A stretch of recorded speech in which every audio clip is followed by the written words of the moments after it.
everyone. Welcome back to the Naughty Corner. It is Court is in session. I am your host, Courtney, and we are back with co-host Ben. Hello. Now, this is actually multiple podcast episodes that we have filmed today. The wardrobe change being because we made the decision to leave the house, which is rare for us. Very rarely am I done up like this. Positively outraged. Finished the last podcast episode and immediately realized that I had a cold sore coming in, which is fucking delightful. But in typical asshole fashion, which is what we're here to judge, I immediately had to get Ben's attention at the restaurant because there was a woman outside on her phone. I'm like, you need to get a look at this, Karen. And we hunkered down and watched this woman argue on the phone for far longer than any normal couple would have. And then to our delight, like 10 minutes later, she and who we believe whoever she was yelling at came into the restaurant, and it was by far the best date night we've ever had. You could tell just by looking at him, he was her beaten down partner of many unfortunate for him years. But I also had a sticky beak while I was up taking care of the bill and saw that I'm pretty sure... Of course you did. Of course I did. I'm pretty sure that she was so annoyed because there was a third waiting for them in the booth. Yes, there was a third person that was already in. How do we know how they're connected, though? I don't know, but there was a third person in the booth who didn't enter after we did. No, I did see that they sat down with somebody. Yes. Which is, I'm assuming, what she was annoyed at, that they were keeping someone waiting. That's what I mean. I don't mean a third as in a third of a throuple. I mean a third as in an extra person. No, that would have been a plot twist. I'm sorry, but there's no way that bitch is getting two people. Well, I mean, she was upset. We don't know. She could be only a Karen in very specific circumstances. And what you missed that I didn't point out, completely unrelated, right as we were leaving, I saw some dude, seemed to be like a bit of a young lad, pull up to the Guzman and Gomez across from the restaurant that we were in with a trolley, like just an empty trolley, and was just loading bags into it. I'm like, well, someone else is also having an amazing night or a really bad one. Yeah, either that or they're setting up for a really, really long time on the Ludamore. Yes, or maybe they also have a podcast or do prank videos or mukbang. Yeah, that's all right. So we are jumping into just a couple of quick ones, which we are going to have two new segments today. One being our standard Am I the Asshole layout that here in Australia we refer to as shit cunts and sick cunts. Now, cunt being a noun for just a person here in Australia. You can be a shit one, which is a bad person, or a sick one, which is a really cool person. It's a very yeah situation. Yeah. So we will get to determine whether or not these people are shit cunts or sick cunts. First one. Am I the asshole for telling my sister that her being just a girlfriend and an actual wife are actually not the same thing? So my sister has been dating this guy Josh for around 7 years now with seemingly no intent to get married. My sister is one of those people who believe marriage is a scam and doesn't desire it at all and is fine with being just a girlfriend with her boyfriend. Multiple times, me and my parents have tried explaining to her how getting married is not just about wearing a wedding dress and all, and that there are legal advantages and perks that she won't be able to have if she's unmarried. She said there are solutions to that and marriage is not a wish neither for her nor Josh. We are deeply conservative and religious. Okay, so you're already a shit cunt. Oh, you had me shit cunt at the end of that opening sentence. We are deeply conservative and religious and take marriage seriously, so when I had my wedding a few months ago, I didn't invite Josh because he's not officially tied to my sister. I told her she can have her views on marriage and I can have mine, and if she wants me to respect her decisions and views, she has to respect mine, and I'm uncomfortable with inviting couples who are neither engaged nor married to my wedding. She held it against us for all these months, only attending the ceremony and stayed at the reception for half an hour at most and then left. She was basically absent from my wedding. Anyway, a couple of weeks ago, she got into an accident and was hospitalized for a few days. The hospital had a strict close relatives only policy, and basically only my parents could visit my sister as first degree relatives. Josh couldn't see her and was mad they wouldn't allow him. She was out of the hospital soon after with no serious injuries, but I used what happened as an opportunity to teach my sister why her being a little girlfriend is way different to being a wife. And if her and Josh were actually married, he wouldn't have had to miss out on visiting her in the hospital, so his lack of visitation is their fault. My sister now believes I'm the asshole for using her accident to teach her a lesson, but I don't believe I am, since maybe this could be a wake-up call for the both of them. Right, first of all, you are a shit cunt. And for so many different reasons. Like, yes, it is shitty not being able to go to the hospital while you're don't have that connection, but also there are legal ways you can get that connection allowed. These guys are ill prepared. It is not necessarily a wedding thing. But Yeah, you can also, get like a legal power of attorney for that shit. yeah. But also, like, how much of a petty douchebag do you need to be?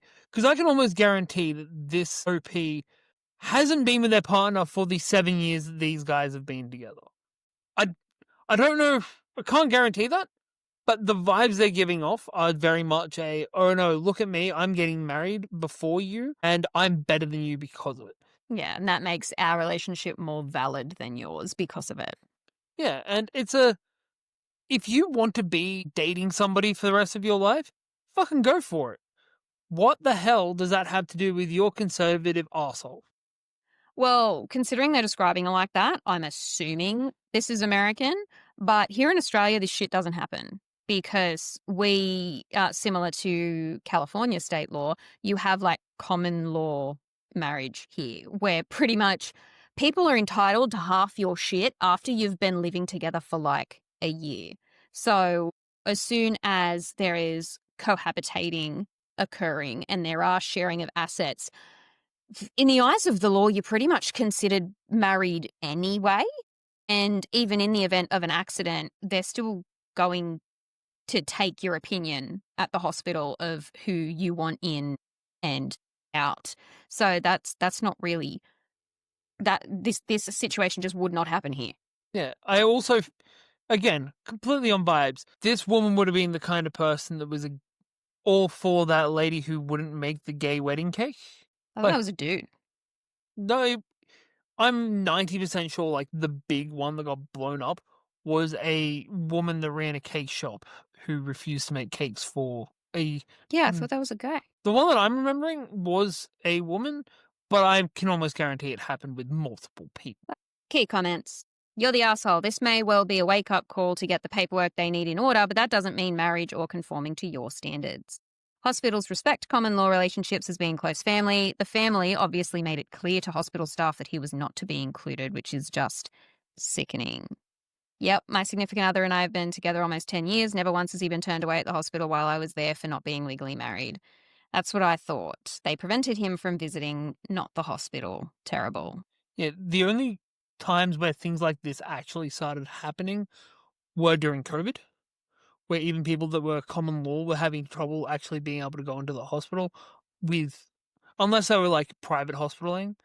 It happened with a friend of mine when his wife she'd just given birth, and because he wasn't married to her at the time, and everything was very much we're trying to keep as many people out of the hospital as possible.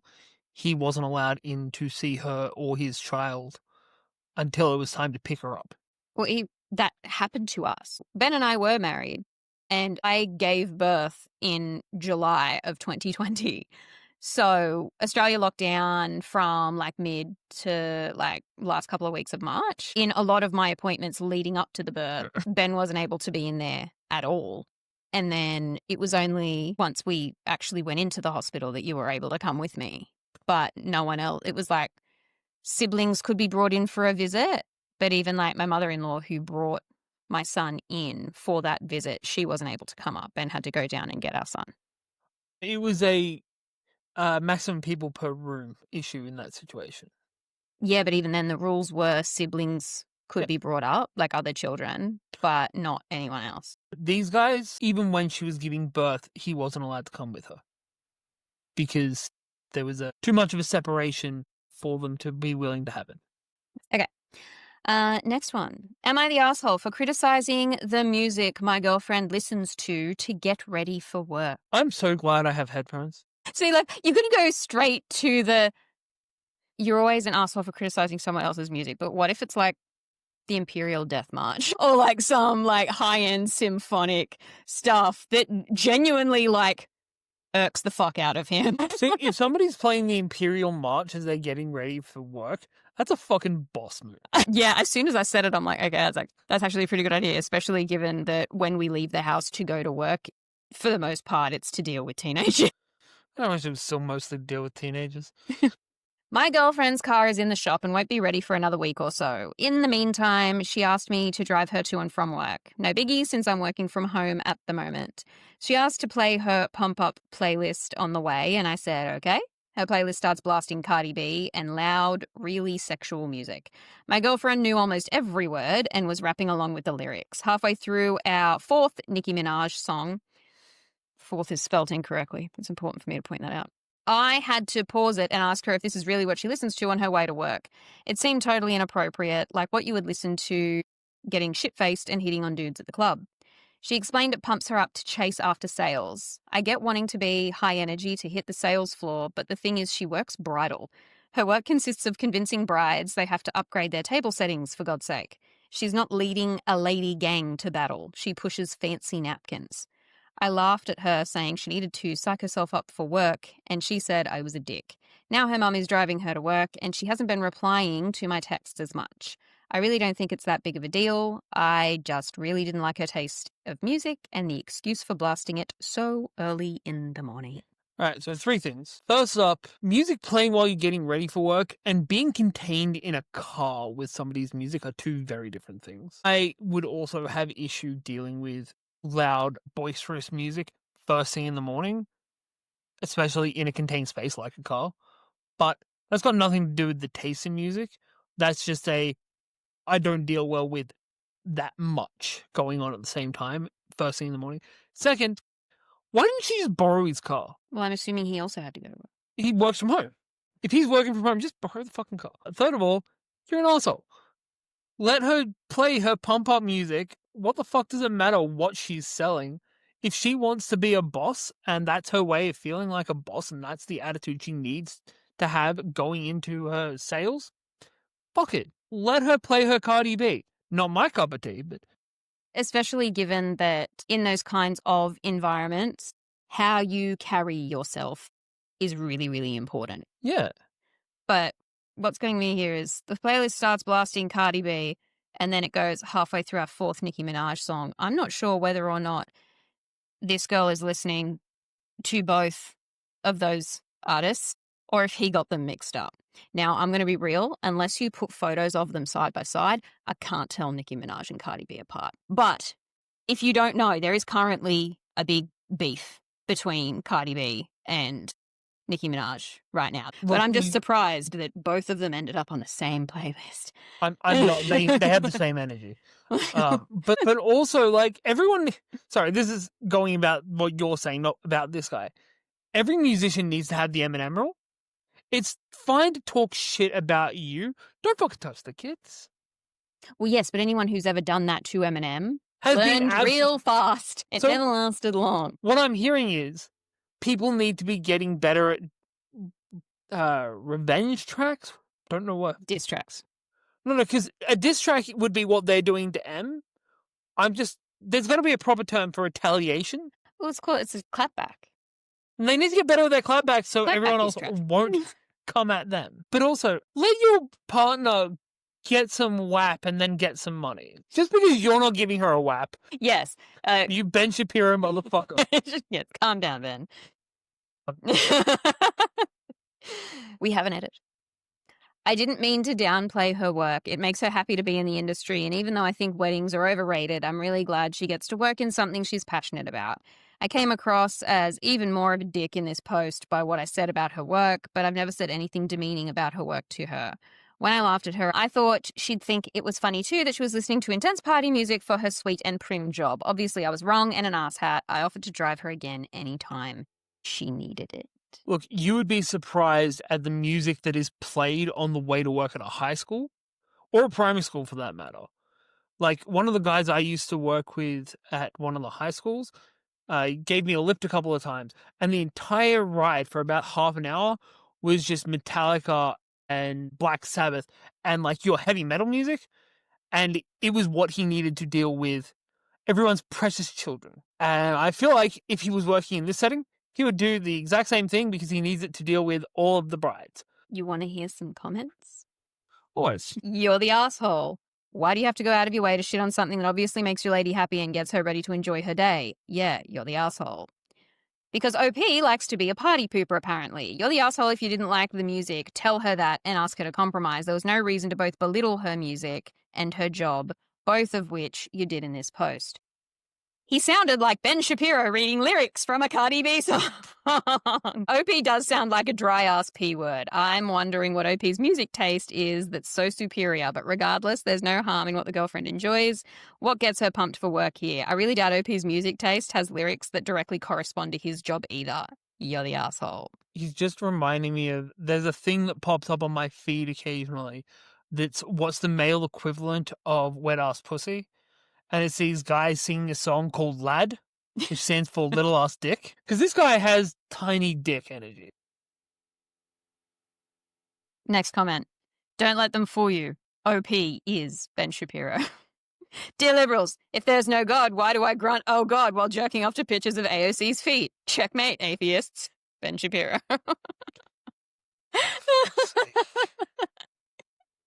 How is that man a real human? You can always trust Reddit to recognize where the line is And jump right over it? pole vault right over the top. Like, it's beautiful. That shit's poetry. Do we want to wrap up with a pick your poison? Welcome to the next segment, our final segment, because this is going to be a short one. This is pick your poison. So, that's only in America, or my wife started hormone replacement therapy. Let's go HRT. I've still got Vlad playing through my head. So, a few years ago, my wife got a positive pap smear. She had to start going on a medication and got an ablation. My understanding is this kicked her into menopause and killed her sex drive. She went to a couple different doctors who basically said, you know, you're going through menopause, this is just what happens. Finally, about 2 months ago, she went to a doctor who decided to put her on hormone replacement therapy. Within about 4 weeks, she started to notice some positive changes. One of the first differences was that her eyes started tearing up and creating normal moisture. She'd struggled with dry eyes for years. I noticed that she's been more responsive to my flirting and touching. Finally, a couple of nights ago, we had a breakthrough. We made love and it felt like old times. It doesn't feel like my place as a man to tell women what they should do. I'm just saying that for my experience, HRT has been positive. My wife and I were saying that we wish someone had told us about this 5 years ago because we could have been in a much better place this whole time. That's wholesome as shit. I know. No, no, expecting. No. And that just goes to show that hormone replacement therapy has a significantly large number of uses than what you're likely hearing about in the media. And when it comes to menopause, women's bodies are not studied at all. And menopause can fuck a bitch up, and it impacts everyone else around them as well, especially given just how much of the emotional and mental load that is taken on by women within a household, especially when they have a family. Thankfully, I chose to sleep with a grown man as opposed to a child, like many women in this position unfortunately do. I'll be honest, I was getting ready to make a joke about him making his wife drier than menopause. But I feel like we've had enough of those tonight. Yeah. And it's just nice that the whole doesn't feel like my place as a man to tell women what they should do. But the fact of the matter is, unless men are telling each other that they should be caring about this shit, they won't. Care about the fact that your wife can get wet or not. Because you can help it. Menopause or not. Don't be Ben Shapiro. So a couple of key comments. One thing that stands out to me is how she was dismissed by doctors when she consulted them about her sex drive. There is a thriving industry dedicated to making sure men's sex drives are healthy and fine, but there were solutions for your wife that more than one doctor didn't even care to explore. As a man, you could help your wife considerably by letting doctors know that you expect them to find solutions to the problems your wife is seeing them for. Doctors dismiss everything when female patients say it. It's awful, but seems to be a thing. Maybe doctors take men seriously because they rarely see men, so if they do, it must be important. Yeah, it's a doctors and mechanics. Neither of them care about lubrication or if the motor is running. I feel like mechanics very much care about No, lubrication. sorry. Doctors and mechanics both don't take women seriously when they come into their office, and both deal with getting engines running and lubrication. But hey, I don't know about other countries, but here in Australia, at least, there is a system where you have like women certified mechanics, where basically you can get a certification that says you're not a dick to women when they come and get their cars sorted. If doctors got something similar. I was about to say, I thought you were going to say there's women certified doctors. No, specifically mechanics. Though even then there is an all female mechanic shop like 20 minutes away. Yep. And I pretty much call them for everything.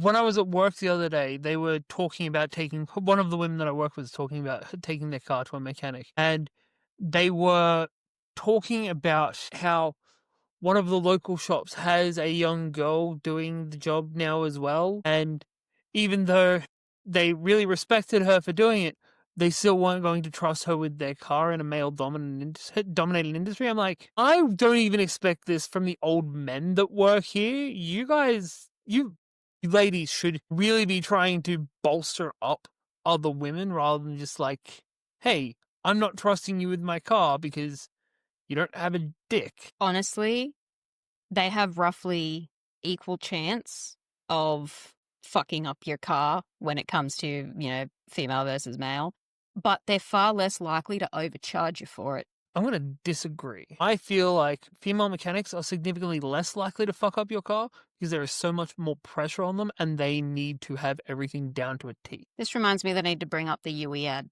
when next we speak. Okay. Yeah. So next episode, we'll be discussing a UE ad. Stay tuned for that.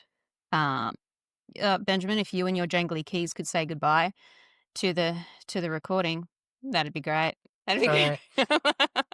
Bye. We'll see you next time.